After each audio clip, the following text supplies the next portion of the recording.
Bom dia, boa tarde, boa noite para quem está voltando aqui ao canal, vendo o vídeo.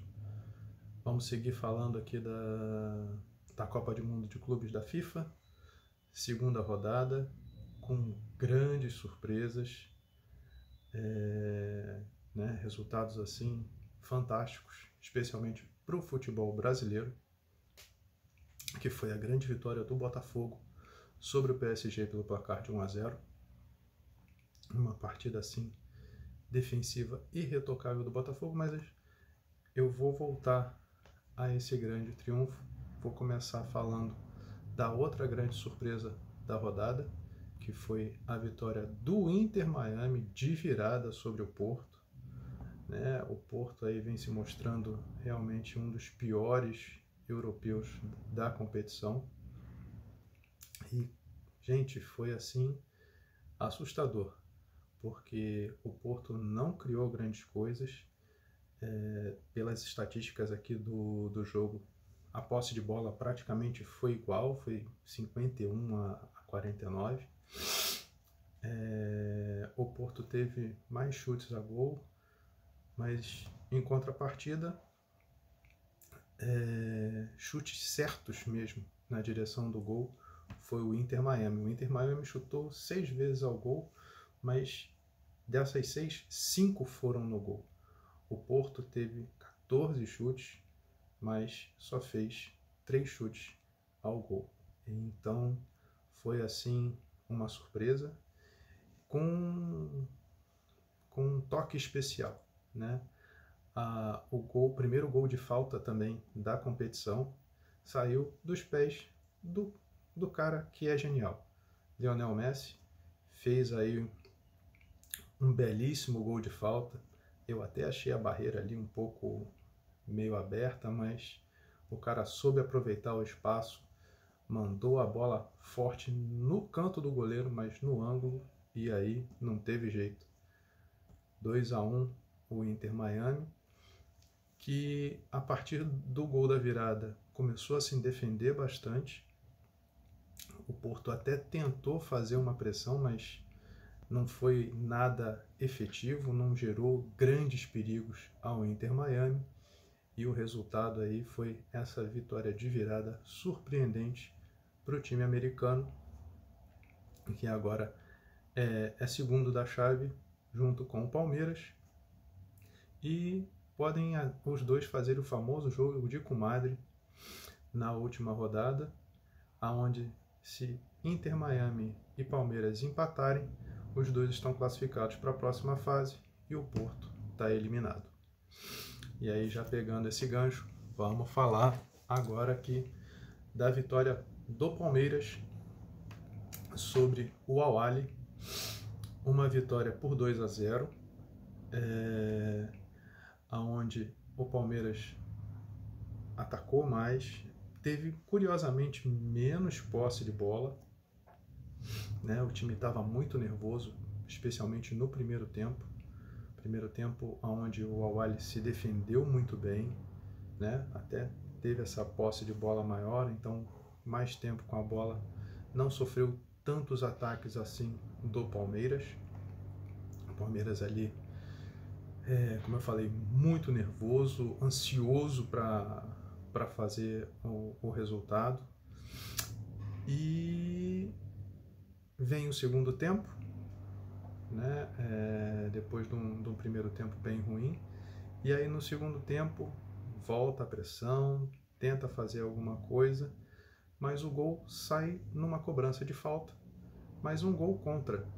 E a estatística curiosa, às vezes os números são bem cruéis nisso tudo. O Al-Ahly teve 65% de posse de bola contra 35% do Palmeiras. O Palmeiras fez um único chute a gol, que foi o gol do Flaco Lopes, num contra-ataque de manual, um contra-ataque mortal. O Flaco Lopes ali amplia o placar para o Palmeiras, faz o 2-0. O Palmeiras teve aí 11 chutes a gol, mas efetivo no gol, apenas o que foi realmente no gol, que foi o do Flaco Lopes. Nesse ponto, o o Al-Ahly teve 2 chances realmente de gol, 2 chutes a mais, né? Foram 2 chutes contra 1 no gol. E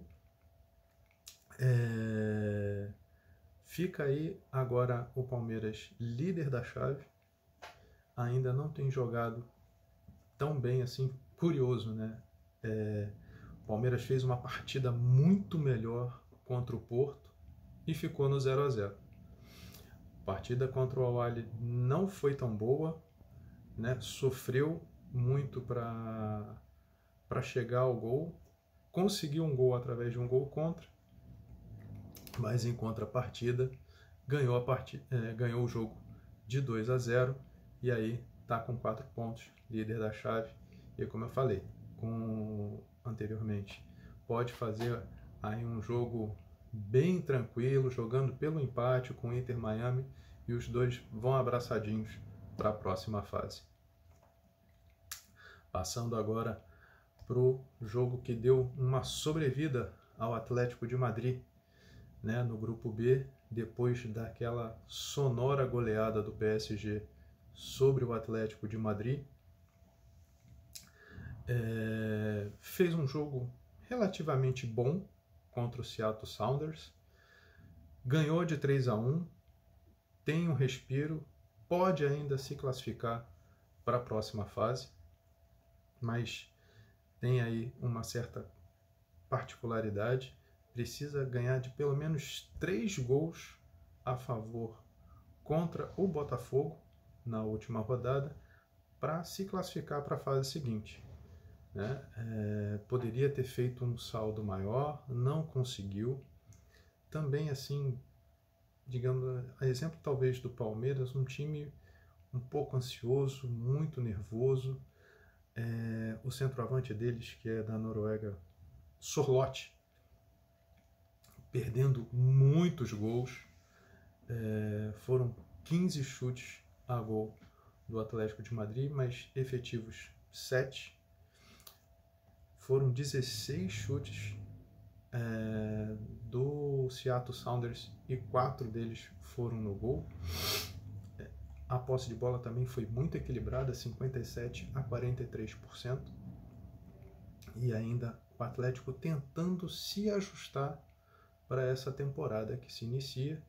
Mas, como eu falei, ganhou o jogo, fez os 3 pontos, tem a sobrevida, mas tem uma missão dificílima contra o Botafogo se quiser passar para a fase seguinte. E para fechar aqui, a nossa cereja do bolo foi o grande jogo da rodada, talvez o jogo mais esperado, especialmente aqui no Brasil, que era do atual campeão da Libertadores, o Botafogo, contra o atual campeão da Champions League. E a expectativa era, assim, a pior possível, porque pelo que o PSG fez na primeira rodada contra o Atlético de Madrid, né, ganhando de um sonoro 4 a 0, assim, passando o carro, não tomando conhecimento de um time que é bom defensivamente, e já tinha feito um sonoro 5 a 0 na final da Champions League contra a Inter de Milão, que também historicamente é um bom time defensivo. E foram 2 goleadas assim fantásticas. Então a expectativa era o quê? Que o PSG viesse para cima do Botafogo, e por mais que o Botafogo fizesse um jogo defensivo muito bom, a chance de uma vitória, no caso, do PSG e derrota do Botafogo seria muito grande. E o que a gente viu foi totalmente diferente. PSG, assim, não sei se não tão aplicado quanto foi contra o jogo do Atlético. Para quem viu os 2 jogos, e eu vi os 2 jogos, dava para ver uma certa, digamos assim, uma certa soberba por parte do time francês em relação ao Botafogo, talvez achando que fosse ganhar a qualquer instante, né, pela qualidade técnica superior, aquela coisa toda. E o Botafogo conseguiu fazer um jogo defensivo praticamente perfeito. Foi, assim, algo fantástico de se ver, jogando pela bola do contra-ataque, soube também aproveitar o contra-ataque. Aí temos aqui a estatística. Posse de bola do PSG, 75%. Posse de bola do Botafogo, 25%. Chutes a gol, arremates ao gol, 4 do Botafogo, mas, e curiosamente, foram 4 chutes no gol e os 4 chutes foram em direção ao gol, né? Já o PSG teve 16 chutes, mas somente 2 foram em direção ao gol. Um no primeiro tempo e uma cabeçada no segundo tempo, que foi a queima-roupa, e o John fez uma grande defesa. Então, e o Botafogo, apesar dessa pouca posse de bola, o pouco tempo que teve do controle da bola, fez ela com perfeição, tentando fazer esse jogo, esse controle de bola do meio de campo para frente, até dando um certo refresco, digamos assim, à sua defesa, que foi assim realmente exemplar. Inclusive, dito isso pelo próprio Luiz Henrique, técnico do PSG, na entrevista coletiva dele, que falou que o Botafogo foi o time que melhor soube se defender contra o PSG na temporada. Olha só o feito que o Botafogo fez, né? Então, vitória do Botafogo, é o líder da chave até iniciar o campeonato.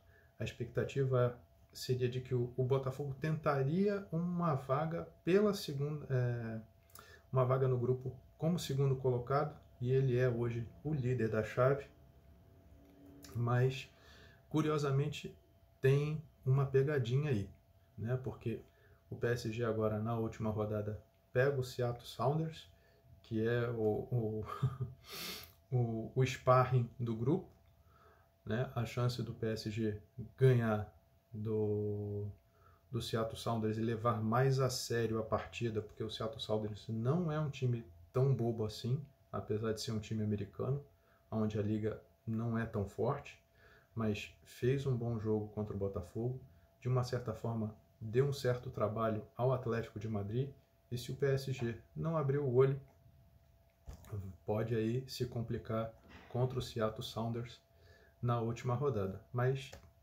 teoricamente, a chance de vitória do PSG é muito grande, e se o PSG ganhar, está classificado.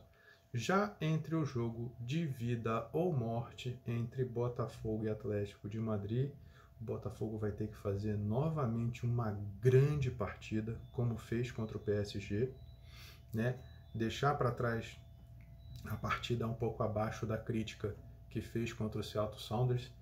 O Botafogo tem que se espelhar no jogo que ele fez contra o PSG para conseguir arrancar um empate, que já lhe daria, inclusive, a primeira colocação do grupo, coisa que ninguém esperava, ou até perder por poucos gols, que ainda assim passaria em segundo na chave. Então o Botafogo tem a faca e o queijo na mão para se classificar para as oitavas de final, coisa que realmente a maioria da imprensa esportiva não esperava. E o Atlético de Madrid também vai ter que se superar bastante para ganhar do Botafogo, por pelo menos 3 gols de diferença, para ele, sim, Atlético de Madrid, se classificar para a fase seguinte do torneio. Coisa chata que tem acontecido muito, só um parêntesezinho aqui, desses jogos da Copa do Mundo de Clubes.